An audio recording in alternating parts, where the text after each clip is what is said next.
buenas tardes. Muchas gracias, doctora, por venir, por aceptar nuestra invitación.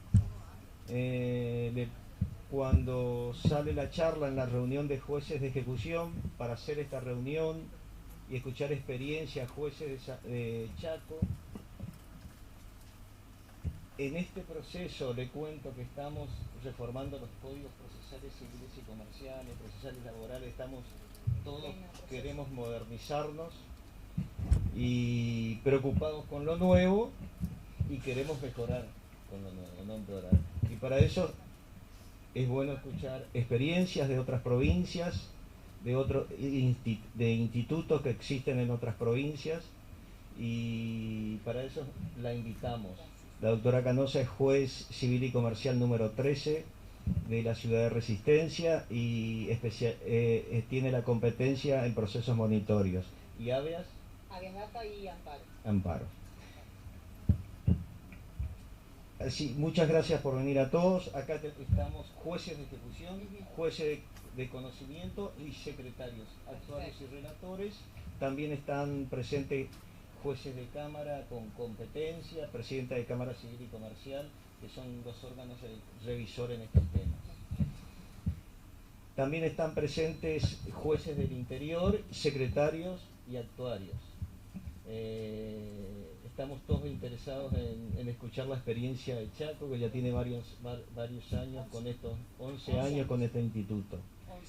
Así que les cuento cómo va a ser la temática de esta charla. La doctora va a hacer una introducción sobre el proceso, nos va a contar su experiencia y también me gustaría que haya un ida y vuelta y preguntemos juicio ejecutivo, monitorio, ley de defensa del consumidor, qué hacemos, cómo hacemos, en qué momento, lo hacemos de oficio, a pedido de parte, en qué estado procesal. Así que, doctora, muchas gracias por acompañarnos y contarnos su experiencia y la escuchamos. Bien, muchísimas gracias por haberme invitado. Bueno, el doctor ha dicho, mi nombre es Claudia, hace 11 años que estamos aplicando a los juicios ejecutivos el proceso de estructura monitoria o proceso monitorio. Fueron muchas idas y venidas, muchas, hicimos camino al andar, porque en su momento no contamos, como ustedes, con la posibilidad y la buena predisposición de las autoridades de traer a alguien que nos contara cómo era el asunto, cómo era el tema, qué teníamos que hacer y cómo.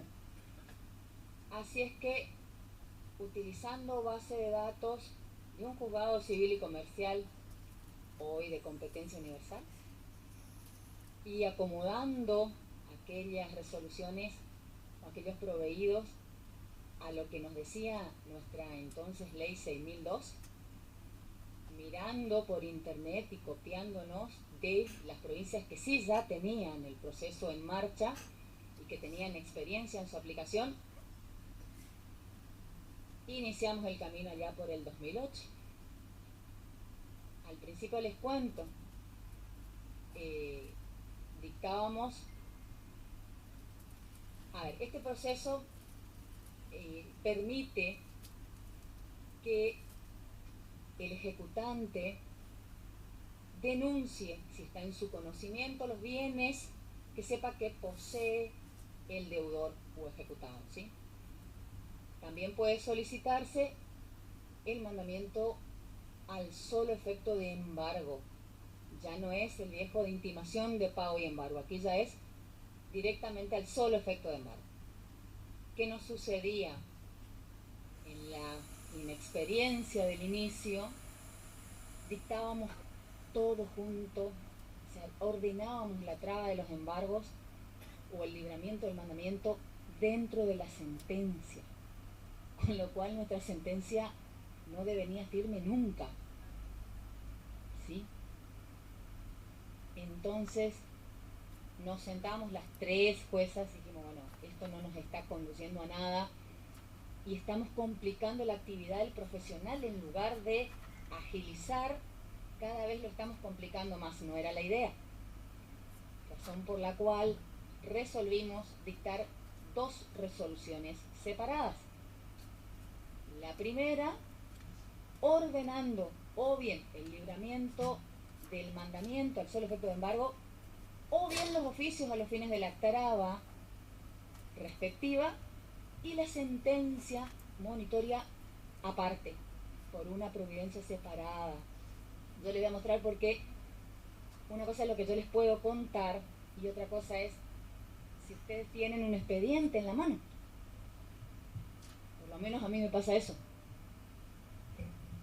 Si a mí me dicen la teoría, pero me muestran el expediente y cómo lo hacen, ¿lo entiendo mejor o no? Perfecto.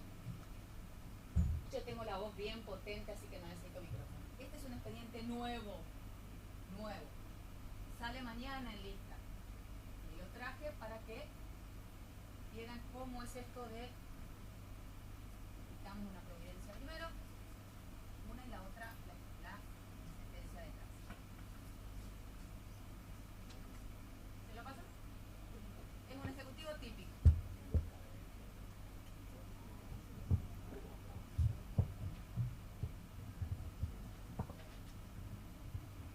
Entonces, mientras lo miran, yo les voy contando. Otro de los problemas que teníamos al principio era que cuando ya resolvimos hacerlo así, por providencias separadas, ordenábamos cuando era un mandamiento al solo efecto de embargo, notificar, o sea, diligenciar el mandamiento conjuntamente con la cédula. ¿Qué problemas se presentaban? Muchas veces los profesionales presentaban mal los proyectos, uno u otro, entonces o tardábamos en diligenciar el mandamiento o tardábamos en diligenciar la cédula. Era también un dolor de cabeza no solo para el profesional, sino doble trabajo para nosotros y para la oficina de mandamientos y notificaciones que le llegaban con todo esto a los fines de notificar. Lo que no sucedía, también ordenábamos primero, cuando teníamos un oficio, ordenábamos primero notifique y después libramos el oficio. En este momento y a fuerza de muchos dolores de cabeza que nos atrasaban el proceso y complicábamos al profesional y nos complicábamos nosotros, corren por carriles distintos. El oficio se presenta, está bien confeccionado, se libra, se diligencia. Se agrega muchas veces diligenciado sin necesidad aún de estar notificada la sentencia, porque muchas veces pasa que todavía no la notificaron.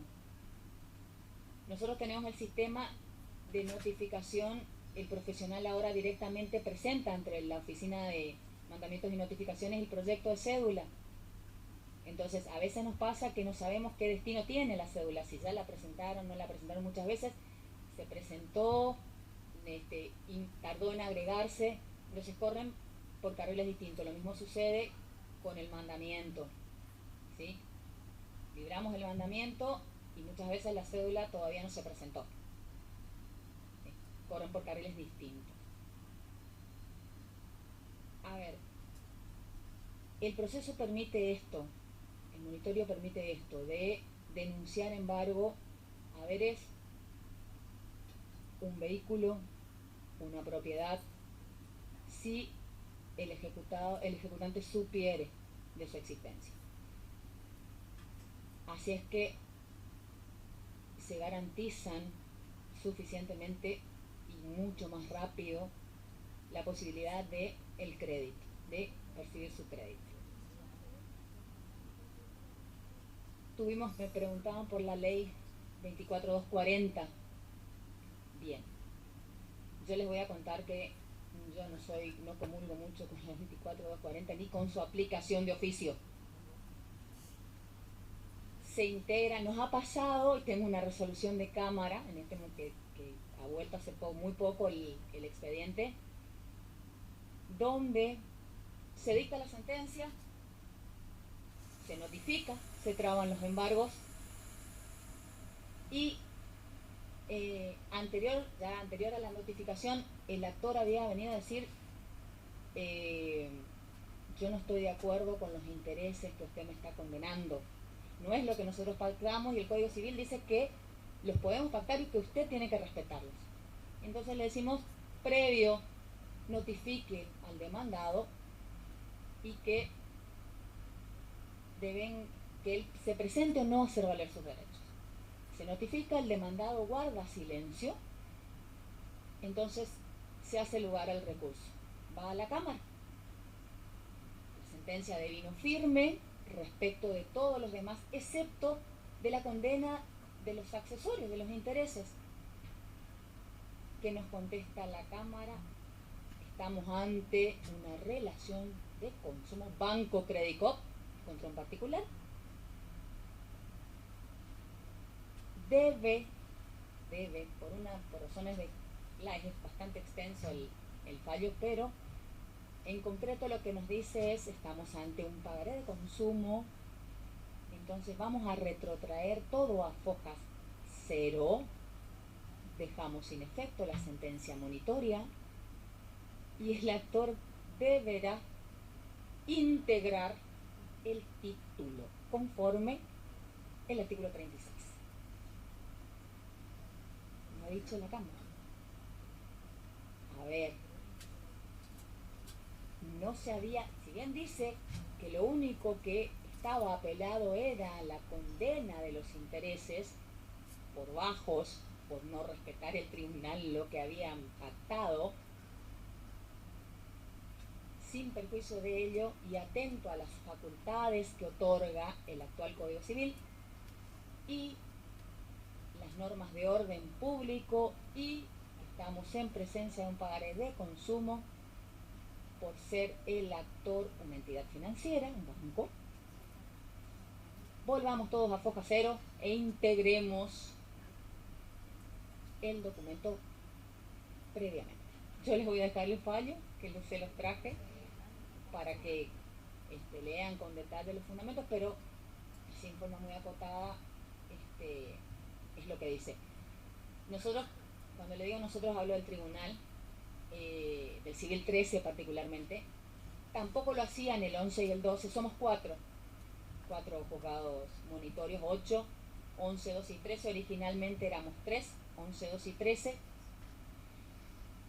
No exigíamos la integración del pagaré, del documento, ¿sí?, que se ejecutaba, pero sí lo empezó a hacer el civil 8, razón por la cual actualmente y desde hace bastante tiempo los actores, cuando se trata o de entidades financieras o de grandes casas comerciales, vienen con absolutamente todo, integran desde el inicio, cosa de que no haya ningún tipo de planteos. Más allá de eso, insisto, a ver, opinión personal, no comulgo mucho con esas disposiciones, pero para la competencia tampoco. A ver, un problema muy grande, doctora, tuvimos con la competencia. Al principio no, pero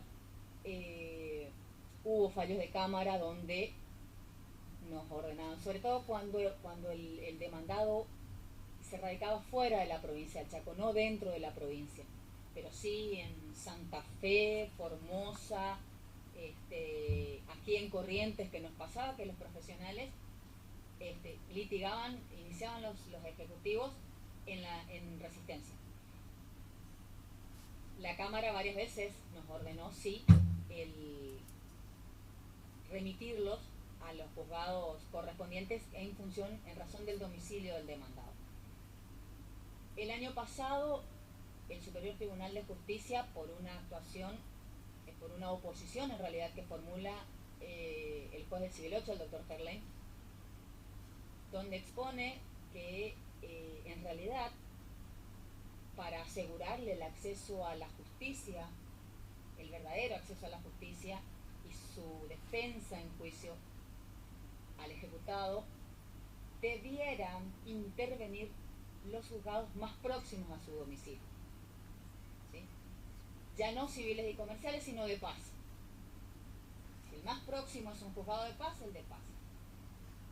En ese momento el superior entendió que le asistía razón al juez del Civil 8 y nos ordena esto, de señores, cuando el demandado se domicilia, y no importa si a 10 kilómetros, Fontana, prácticamente Resistencia y Fontana son una misma cosa, están unidos. Barranquera, no, hay que mandarlos a los juzgados de paz. A ver, esa disposición duró 6 meses. ¿Qué pasó? El volumen de juicios que recibimos, los juzgados monitorios, es muy grande. Les estoy hablando de 25 expedientes por día. Por día, multipliquen. 25 por día. Cuando recibimos poco, nos vamos acercando a la feria, tanto la de diciembre como la de julio, y los expedientes se multiplican como panes, doctores. Es una cosa impresionante, más nos acercamos.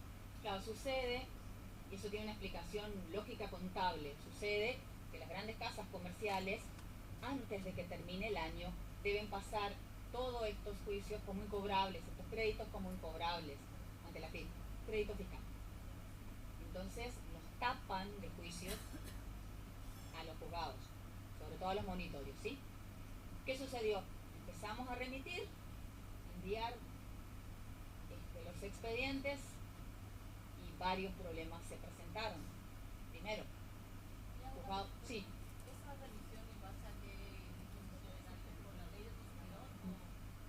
No, hubo una resolución del Superior Tribunal de Justicia, sí, como cuerpo, donde se nos ordenaba remitir, claro, en función, teniendo en cuenta, no, doctora, no hubo, el monto no se tuvo en cuenta, y tampoco si era un juzgado de paz letrado o un juzgado de paz lego. No sé si les pasa a ustedes, pero en la provincia de Chaco hay muchos juzgados de paz. Sí, allá también pasaba, pasa eso, doctora, pasa eso, pero no, la resolución, si no recuerdo, a ver, si no me falla la memoria, era 391 la resolución del año pasado. No importaba el monto, lo único que importaba era el domicilio del ejecutado. Si el ejecutado tenía domicilio en la localidad de Fontana, pues iba a Fontana, no importa si era un juzgado de paz letrado o si era lego. Lo mismo pasaba a Barranquera, a Presidencia de la Plaza, había que remitir, no había vuelta a loco porque nos lo estaba ordenando el superior, había que hacerlo. Claro, ¿qué sucedió? Tapamos de trabajo a los juzgados de paz.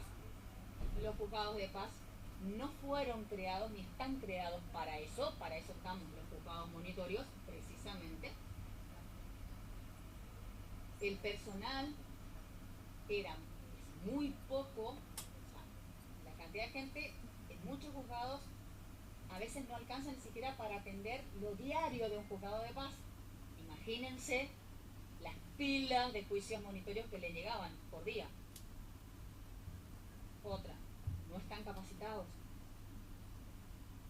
porque no corresponde que estén capacitados para entender en un proceso que le es ajeno. Tampoco el juez, en muchos casos les estoy diciendo no es letrado, es lego. Pues bien, poco duró la resolución. ¿Qué sucedió? Retrotrajimos las cosas al estado anterior. Resolución 142, la tengo acá conmigo, se las voy a dejar. ¿Dónde qué dispone? Devuélvanse a los juzgados de origen. Y ahora sí, tenemos en cuenta dos cosas. Antes de remitir, juzgado de paz letrado, primero, y monto. No debe superar un determinado monto. Y tiene que ser un juzgado de paz letrado. En función de lo cual se redujeron a 2 los juzgados a los que se pueden remitir nuestros expedientes. ¿Qué sucede cuando tenemos una cuestión de competencia? Lo primero que hacemos es darle vista al fiscal para que se expida de acuerdo a si somos o no competentes. Devuelto que fuere, hacemos la resolución declarándonos incompetentes competente. Pues no, depende. Y o procedemos a remitir con la documental o seguimos el trámite del proceso. Nosotros no tenemos fiscal, tiene que decidir el juez. No, nosotros sí. ¿Pero eso lo hace como cuestión de competencia o de oficio antes de cuando inician la demanda? Cuando inician la demanda y vemos que el domicilio del deudor, a ver, analizamos la calidad de ambas, o sea, las dos cosas. La calidad del actor, que sea entre los que se consideran como proveedores, y el domicilio del ejecutado.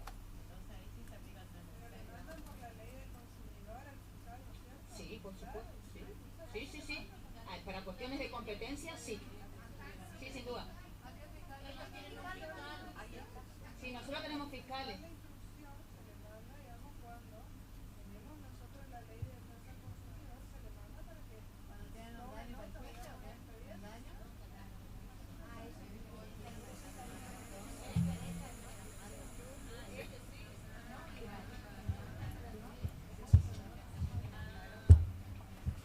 Sí, no, nosotros tenemos fiscales civiles, que gracias a Dios los tenemos en el mismo edificio.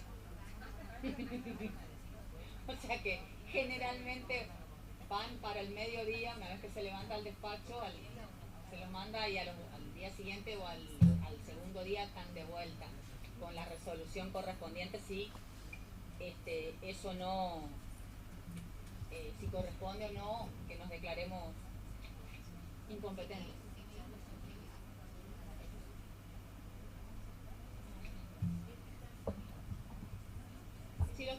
Sí, fiscal civil, sí.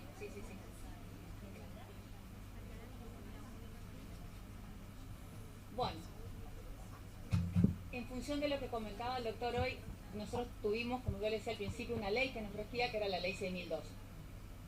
Esta ley fue absorbida por el actual Código Procesal Civil y Comercial, con muchos aciertos, porque había cuestiones que no estaban arregladas. Por ejemplo, la apelación en cabeza del actor. Podía, sí, el ejecutado del actor, la ley 6002 no decía nada. Tuvimos un pequeño bachecito nomás cuando dispusimos que antes era el artículo tercero se reproduce en el 520, si mal no recuerdo, el actual código. Yo soy muy mala con los números, muy mala con los números. Donde dice que bueno, que el juez examinará cuidadosamente el título y verá si es de los que trae aparejada ejecución y que cumpla con todos los requisitos establecidos. ¿Sí? Tiene dos opciones, una vez analizado. Si cumple con todos los requisitos, exige la ley,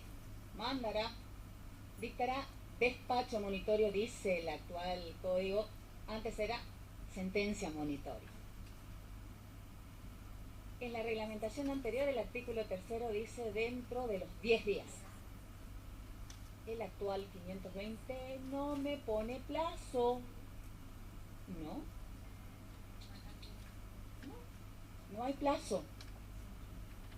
¿Eso qué es un auto? ¿Un auto de resolución? No, la sentencia. A ver, antes... ¿El plazo es parte general? 528, perdón. Si viste, yo soy malísima con los números. Claro. No se informa que el plazo para dictar sentencia. Siguen siendo 10 días. Si debiéramos aplicar en forma análoga a un plazo, deberíamos aplicar el que se establece para los procesos de estructura monitoria, ¿sí? Que dice 15 días. En realidad, seguimos con la costumbre que ya venía de la 6002, que son 10 días, seguimos respetando en realidad, por los usos y costumbres, los 10 días, pero en realidad, si ven el 528 no nos da plazo, ¿sí? No da plazo. El artículo siguiente que yo le decía, el que permite el embargo, o sea, el denunciar los bienes si el ejecutante los conociere, o bien solicitar el mandamiento al solo efecto de embargo. Notificada que fuera la sentencia, que es en el domicilio real del ejecutado, vamos a suponer que lo encontramos al ejecutado de primera, van con la cédula y se lo encuentra, se lo notifica. El ejecutado tiene 5 días hábiles para hacer dos cosas: o guardar silencio si es que considera que no tiene defensas que oponer, o bien dentro de los 5 días oponer las defensas que hacen a su derecho. En el mismo escrito debe ofrecer y acompañar la prueba de la que intente valerse. Ofrecer oficios, libramiento de oficios, pruebas en poder de terceros, y acompañar la documental que hace a su derecho. Nosotros tenemos, en cuanto a pruebas, no se olviden, muy limitadas, son muy pocas las que son admisibles. ¿Cuál es la prueba que van a ver siempre cuando haya interposición de excepción? La pericial caligráfica. Entonces, las excepciones que dan lugar, la excepción que da lugar en realidad a este tipo de pruebas, básicamente es la falsedad de título, negando la deuda y la firma. La inhabilidad también, porque muchas veces lo que se hace es decir esto está adulterado, está agregado, entonces también se practica una pericia. Pero en general lo que es muy raro, en 11 años yo la vi 2 veces, cuando me dicen no, el título es inhábil porque hay una adulteración, acá me agregaron esto, me pusieron aquello. Es muy raro, es muy raro. Sí van a ver las periciales caligráficas. Entonces, acá tengo 2 expedientes con periciales caligráficas. Uno en cual se determinó que la firma era de el demandado, y la otra en que tenemos 2 demandados. Ambos niegan la firma, pero uno pierde por caducidad la prueba. Por negligencia, en realidad pierde la prueba. El otro la produce. Y efectivamente se produce una primer pericia donde el perito dice no, la firma no le corresponde, y pedimos una ampliación de pericia porque impugna el ejecutante. Entonces ampliamos la pericia porque si no tuvo en cuenta una serie de elementos que harían a la prueba y acreditar que la firma realmente le pertenece a este demandado. Se amplía la pericia y se confirma que la firma no le corresponde. ¿Sí? Acá tengo los 2 expedientes. Son un poco gorditos.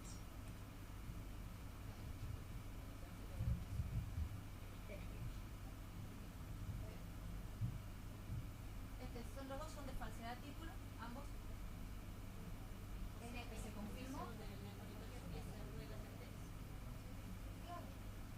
Y en este se confirma que la firma del señor Wender no le pertenece.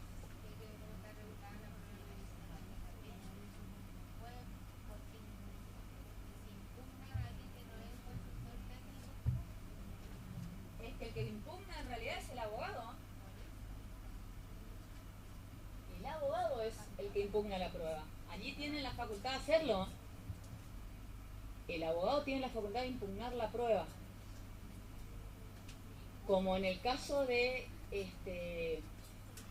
donde dice que no se han tenido, impugna la prueba y dice no se han tenido en cuenta estos elementos que conllevarían a acreditar, si lo hubiera hecho, lo hubiera tenido en cuenta el perito, hubieran llevado a acreditar de que la firma le corresponde, le pertenece en realidad al demandado. Entonces se amplió la pericia y no, definitivamente el perito confirma que la firma no le corresponde a este señor. 2, sí, queda uno solo, precisamente, uno solo. Bueno, están como trámites irrenunciables, el dictado del despacho monitorio, su notificación y la facultad para oponerse. Doctora, para que Sí, me quede claro. sí. Cuando analizado el título, ustedes después hacen el despacho Monitorio. monitorio que sea la sentencia y aparte si les tiene embargo de bienes, aparte o embargo de haberes. Otro. Sí, o directamente despachás el mandamiento. El mandamiento al solo efecto de embargo. En general, el profesional te va a pedir, o que le despaches el mandamiento porque desconoce los bienes del ejecutado, o directamente sí. A ver, sí, en la medida en que el código que esté por entrar en vigencia se lo permita.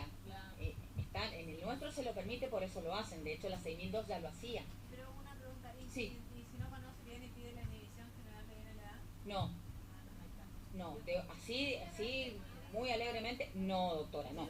Primero, Que desconocen bien. no importa. A ver, nosotros previamente tenemos un proveído donde le decimos que previo a decretar la inhibición general de bienes, oficie al registro de la propiedad del automotor y al registro de la propiedad inmueble, o a los registros en el caso que haya varios. ¿Sí? A los efectos, claro, de averiguar si es que el demandado posee o no bienes. Pero hay una pregunta. Sí. Depende cómo diga el código, porque a veces el código no aclara y eso es un criterio del juzgado. Eso es un criterio de los 4 juzgados, o sea, lo mantenemos, es unánime, los 4 hacemos Porque el más código, o menos lo mismo. Por lo menos el código vigente nuestro dice con que manifieste que tiene conocimiento de bienes a esas medidas, digamos, porque si vienen con una revocatoria actualmente, por ejemplo, Claro, tendría que hacerle lugar y librar la inhibición. No, nosotros le decimos que previo. generalmente a nosotros no nos piden después de la sentencia, pero si el monto es muy alto y lo piden al principio, el código le permite. Sí, nosotros, sí. El que dictamos primero es cautelar, es preventivo. ¿Cuándo pasa a ser ejecutorio? Después, cuando la sentencia deviene firme y pasamos a la etapa siguiente, que es la de ejecución de sentencia. Sí, por supuesto. Acá tengo una. Acá justamente tengo una. Es de pago parcial. A ver, opuesta a las excepciones y de ser admisibles, se corre traslado al ejecutante por 5 días. Eso establece el código, son los criterios, los plazos están establecidos. Son 5 días. El embargo subsiste y en el caso de no estar trabado aún, puede trabarse, o sea, no detiene el curso del embargo. Si vamos a embargar haberes, libramos el oficio y se embarga. En tanto, sustanciamos la oposición. ¿Sí? Una vez se corre el traslado, contestado el mismo, se abrirá o no a pruebas.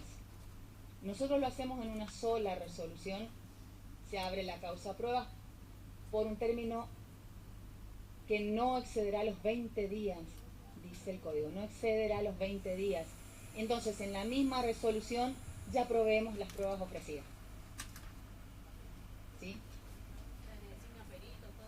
Todo, inclusive lo que hacemos es fijar la audiencia para el sorteo del perito. Sortea una vez que notificados que fueran las partes y el colegio de criminología y criminalística, cédulas que deben estar agregadas, debidamente diligenciadas antes de la audiencia. Una vez que están todas agregadas, se hace el sorteo, titular suplente, inmediatamente después del acta, donde informamos quiénes son los que han sido sorteados, se designa al titular. ¿Qué es lo que tratamos de hacer? De evitar trámites innecesarios, de ir y venir con escrito, doctora. Entonces, hacemos el acta de designación, el acta de sorteo, inmediatamente después, pero por providencia separada, la designación del titular. Nosotros ahora, estas designaciones no, porque desconocemos el domicilio electrónico aún del del perito, pero en la provincia de Chaco tienen la obligación de denunciar el domicilio electrónico por las notificaciones. Muchas de las notificaciones se hacen por medio electrónico, sí. Por ejemplo, lo de la ampliación de la pericia que le solicitamos, bueno, le notificamos a la perito por vía electrónica, sí. También, ese tipo de notificaciones las hacemos en forma electrónica, por eso es que se les solicita tanto a los profesionales como a los auxiliares que denuncien su domicilio electrónico. Nosotros todavía no tenemos planteos, lo que no significa que no los tengamos. Sí. ¿Qué es el correo personal? ¿Y quién? Porque acá con la reforma del código se está porque tiene que estar el domicilio electrónico, pero a través de un registro en el tribunal. O sea, notificación electrónica es al correo personal. A ver, sí, que fue informado previamente al superior, ¿eh? No, que fue informado, o sea, es el domicilio electrónico que fue previamente informado al superior. Claro. Lo mismo que tienen acceso a las notificaciones, también tenemos el sistema de envío de escritos por el sistema INDI, o sea, el sistema electrónico, al correo. Para ello el superior lo que hace es darle un usuario y una contraseña a cada profesional que es única para ese profesional para que pueda acceder a nuestros expedientes, entiéndase a lo que está procesal, puedan verlo y puedan desde la comodidad de su estudio jurídico notificarse o enterarse de cuáles son las novedades en su expediente. Y a través del correo que fue previamente informado o registrado, pueden enviar al tribunal los escritos con peticiones que correspondan. Se lo imprime, se le pone el fechador y se lo agrega a la causa, doctor. Ello no significa que, de ser necesario, el juez pueda requerirle la presentación de el original. Esa. O una ratificación, o una firma. Sí, en realidad lo que sucede es que redactan el escrito y lo firman, pues si no tiene firma es como... Exacto. Lo escanean y lo mandan al correo del tribunal. El tribunal abre el correo, lo imprime, doctora, le pone fechador y lo agrega. ¿Quién hace el trabajo de mandar los correos y de imprimirlos? Porque el problema con eso es... De revisar todos los días e imprimir los escritos del jefe de mesa de entradas. Sí. La ficha dice escrito que entra vía mail. ¿El cargo cuál es? ¿La fecha de entrada? ¿La hora de entrada? Sí, es cuando generalmente lo hacen, lo mandan en horas inhábiles, obviamente. Entonces, lo que se hace es ponerle el fechador dentro de las 2 primeras horas, obviamente. ¿Eso se va a regular en el código Sí. ahora nuevo? Porque puede entrar en horas inhábiles. O puede entrar en días inhábiles, doctora. A nosotros nos pasó, ¿eh? Entrar sábado, domingo o un feriado. Sí, pasó. Sí. Sí, tal cual. Sí. A raíz del fallo de la Cámara que revocó esa excepción sanatoria y les ordena Nos llegó a foja cero. por eso les ordena retrotraer al inicio. ¿Qué criterio van a tener? Respetar lo que dice la Cámara. Pero solo en aquellos casos que apelan o de oficio van a hacer. No, lo que sucede es que este juicio en particular es viejo, o sea, es del año 2016, entonces entre que fuimos y vinimos pudimos notificar al demandado y se elevó a la Cámara resolvió, volvió hace no mucho, razón por la cual pasó un tiempo bastante importante en el medio. Como el Civil 8 ya les había comenzado a solicitar que integren ya sea a los bancos, a las casas de préstamos o a Megatón o a las casas de ventas de electrodomésticos, las casas grandes, que integren el documento como indica el 36, empezaron a hacerlo, como nosotros tenemos el sistema de presentación ante una mesa receptora que sortea los expedientes del profesional, no sabe en definitiva a qué juzgado monitorio va a ir a parar.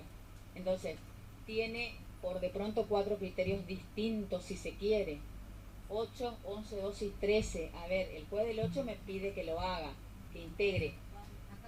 La juez del 11, por ahí algunas cosas sí, otras no. Y la del 12 y el 13 no te piden. Entonces, pero ¿y si entra en el 8, qué me va a pasar? Porque, ¿qué pasa? El juez puede, analizado que fuere el documento y considerar que estamos ante un pagaré de consumo, rechazarlo in limine. Esa es la otra posibilidad que tenemos los jueces. No cumple con los requisitos legales, se rechaza in limine la ejecución. Puede pasar eso, entonces no voy a correr el riesgo, y para que me devuelva el documento y yo lo pueda arrancar de vuelta, tengo que pagar la tasa de justicia y la caja forense, que ahora se ha puesto un poquito más interesante en la provincia del Chaco. ¿Sí? Entonces no voy a... Claro. Sí, se puede hacer eso también, digamos, sanear. Perfecto, sí, yo también lo haría en su caso. Pero el juez del 8 lo rechazó. Entonces, para evitar, y como insisto con esto, no saben a qué juzgado va a parar, ahora no. Sí lo podían hacer con la vigencia del código anterior. Ahora no. No porque, a ver, se incorporó, en realidad se quitó la posibilidad de la expresión, la recusación sin expresión de causa para los jueces monitorios, porque como éramos 3, era bastante sencillo con quién quería, que el profesional pudiera elegir con quién querían litigar. Entonces, cuando se redacta el nuevo código, se elimina la posibilidad de que seamos recusados sin expresión de causa. ¿Solamente en el monitorio o en No, todos? no, no, en todos. se eliminó En todos. la Sí, se expresión de elimina. causa. Sí, sí. Acá en el monitorio sí queda fuera la recusación. Ahora, con la reforma. Dieron el monitorio. El monitorio queda Y una pregunta, fuera de la recusación. No se puede recusar. Sin expresión de causa. Sí, causa. El monitorio está aquí. Sí. En el resto no. En el caso del juzgado que sí hace lugar o pide la integración del título, ¿en qué momento procesal y con qué lo pide? Antes Cuando del cuando monitorio. analizás le decís previo Claro. al Al dictado del despacho monitorio, e inclusive, o sea, no se dicta ni el despacho ni esta otra resolución Ni el haciendo... mando tampoco. No, doctora, no, es previo. Intégreme conforme al artículo 36. Es previo. Otra de las cosas que se van a encontrar con un previo en nuestro caso, ATP, Administración Tributaria Provincial, rentas. Muchas veces los profesionales traen los documentos sin haber hablado el impuesto de sellos. Bueno, entonces, antes nosotros lo que hacíamos era, mandábamos el expediente a renta y estábamos 3 meses, venía el abogado, nos quería romper la silla en la cabeza porque qué habíamos hecho con el expediente, y era rentas que no nos devolvía. Entonces, lo que hacemos ahora, como no hay contraparte y es previo a todo trámite, acompaña el impuesto de sello. No se olviden que el Código Tributario a los jueces nos hace responsables por el cobro de los tributos correspondientes. No sé aquí, pero en el Chaco sí, somos responsables. Entonces, le decimos al profesional, previo a todo trámite, acompañe el comprobante de haber oblado el impuesto de sellos, o bien abónelo. Y ponemos la documental a su disposición, porque en definitiva el dueño de la documental es él. Entonces vienen los profesionales, retiran la documental, dejamos la debida constancia, van a rentas, entonces ellos se pelean con la gente del impuesto de sellos en rentas y lo devuelven más rápidamente. Y porque muchas veces no...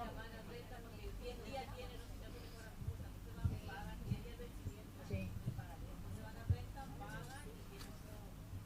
Y es lo que deberían hacer, doctora, no...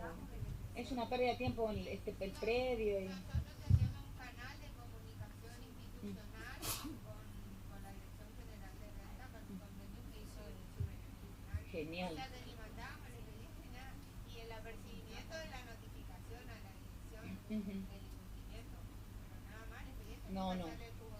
No, nosotros tenemos que mandar el expediente con la documental, doctora, para que liquiden el impuesto y nos devuelvan con la liquidación y ahí intimar. Mire cómo son las cosas. Nosotros no podemos continuar la ejecución si no pagan el impuesto de sellos, pero sí si no pagan tasa de justicia. Al revés. No, nosotros si no pagan la tasa de justicia, todo bien, seguimos adelante. Tenemos una ley que dice que no se puede detener el curso de la ejecución por la falta de pago de la tasa de justicia. ¿Y en qué momento se paga eso? La tasa de justicia, doctor, y bueno, hay profesionales que como ahora está un poquito más picante en cuanto al monto, nosotros los intimamos por medio electrónico al pago de la tasa. Entonces tienen a partir de la fecha de la notificación 5 días hábiles para cumplir y acreditar el pago. Entonces pagan, a veces nos informan, en general cuando los intimamos nos informan que ya han pagado y a nosotros tribunal nos corresponde consultar el sistema INDI donde con número de expediente surge el pago o no de la tasa de justicia. Si surge el pago de la tasa de justicia, tenemos que imprimir el comprobante que dice que la tasa está pagada. No, ni siquiera hay profesionales que acompañan el comprobante, doctores, pero Lo que pasa hay es muchos que que acá no. en Corrientes la regulación de la tasa, del pago de tasa de justicia está en el Código Fiscal. Es una ley provincial y claramente dice que no se dictará sentencia si no se abonaron las tasas. Sí, no, ya no. Y como segunda oportunidad que no se puede elevar a la alzada si no se abonaron las tasas. No, acá podés elevar, puede ir al superior, a la corte sin haber poblado la tasa de justicia. Sí, tienen que pagar obviamente los cánones para elevar. ¿Sí? No. Claro, voy a hacer trámite. No, allá no. Generalmente se paga, vuelvo a lo que me preguntaba, doctor, disculpa. O lo pagan dentro de los 5 días de haber sido intimados, o bien con los primeros fondos que ingresan a la causa, automáticamente el juzgado detrae no solo el monto de la tasa, pero nosotros claramente le decimos, señores, si ustedes no pagan la tasa dentro de los 5 días hábiles a contarse a partir de la notificación, no solo van a pagar el monto correspondiente a la tasa, sino también el 20% en concepto de multa, más los intereses hasta la fecha del efectivo pago. Entonces, cuando ingresan los primeros fondos, se cobra todo eso. Hoy es un monto interesante, la verdad. Hasta hace no mucho, no lo era. Eran 150 pesos la base de la tasa. Entonces, ahí se cobra, doctor, con los primeros fondos que ingresan. Suponiendo, porque ha pasado de que notifican al demandado, el demandado se acerca al estudio jurídico, formaliza un plan de pago, nos hacen saber de que están en tratativas de arreglo y a los 2 años o al año o a los 6 meses se presenta el actor y dice, vengo a informar que el demandado ha cancelado extrajudicialmente los montos adeudados y que nada tenemos más que reclamarle. Pueden pasar 2 situaciones, que pidan directamente el archivo del expediente, con lo cual se genera automáticamente el certificado de deuda que va a control financiero, que es quien se encarga luego de dárselo a los profesionales para que del Poder Judicial para que inicien las ejecuciones correspondientes, o bien pidan la devolución del documento base de la ejecución, en cuyo caso le decimos, perfecto, previo pague lo que adeuda en concepto de tasa de justicia y también de caja forense. Sí.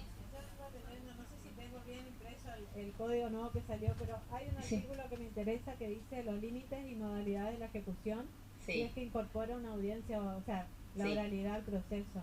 Sí, en realidad no es tan la oralidad del proceso, en realidad esa audiencia es a los fines conciliatorios. Y yo les cuento que en los 11 años que llevo al frente del tribunal, lamentablemente han sido demasiado pocas las audiencias. Se solicitan, sí, pero no concurren las partes.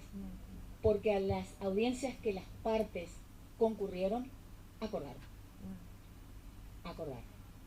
Se llega, concilian, se proponen planes de pago que son aceptados y que son cumplidos. ¿Cuál es la finalidad de esa audiencia? Es que decirle a la parte, sobre todo al ejecutado, si va a proponer un plan de pago, proponga algo que usted pueda cumplir, porque no sirve nada que usted ofrezca un monto que puede pagar hoy, pero que dentro de 2 meses no va a estar en condiciones porque no lo tiene. Y a la parte ejecutante, bueno, aquí tiene la posibilidad